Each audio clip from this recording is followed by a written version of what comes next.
పరుపు పైన మరి మీ అదృష్టం అది పరుపు పైన పడుకోనికి భాగ్యం ఇచ్చాడు భగవంతుడు.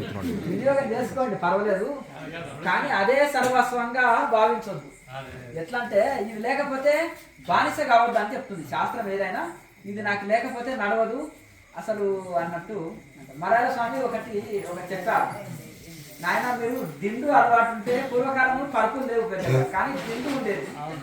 కేవలం ఏదో చాపను ఇలా దిండు వేసుకున్నాను.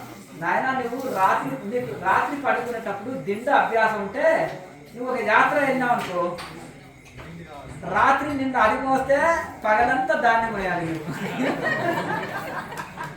అంతేనా? పగలంతా దాన్ని పోయాలి ఇక అని అనేవాళ్ళు. కనుక సాధ్యమైనంత వరకు మనము ఇక ఇది లేకపోతే నాకు నడవదు అనే స్థితిలో లేకుండా చూసుకోండి. ఇక అట్లా అభ్యాసం అయింది, కానీ మరీ మెత్తటి పరుపు లేకుండా మధ్య రకంగా ఉంటుంది కదా, ఒక 4 బెడ్షీట్లను మడత వేసుకొని పడుకున్నట్టు, అటువంటిది మంచి ఆరోగ్యానికి కూడా అది మంచిది. మరీ మెత్తటి పరుపులు అంతా సుకుమారం కాదు. మీరు గొర్రెల ఉన్నితో చేసిన గొంగలి ఉంటుంది కదా, దాని మీద పడుకుంటే ఆక్యుపంచర్ అవుతుంది బాడీ అంతా.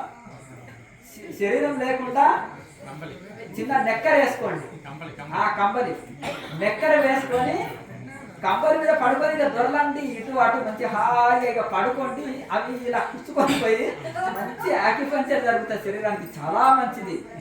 అర్థమైందండి? కంబలి అద్భుతంగా బాగా ఆక్యుపంచర్ శరీరం అంతా రక్త ప్రసరణ చాలా చక్కగా నడుస్తుంది. ఇప్పుడు చెప్పులు కూడా ఏమొచ్చింది, ఇప్పుడు ఆక్యుపంచర్ చెప్పులు వచ్చినాయి, రకరకాలు వచ్చినాయి. అలా కనుక సాధ్యమైనంత వరకు శరీరానికి కూడా కొంత పరిశ్రమ అవసరమే, కొంత ఇది అవసరమే. మరి మెత్తటి పరుపులు అంత ఆరోగ్యానికి అంత ఇది కాదు. ఏసీ అంతేనా కదా, ఫుల్ ఏసీ కానీ ఎప్పుడు ఇది కానీ అంత ఆరోగ్యం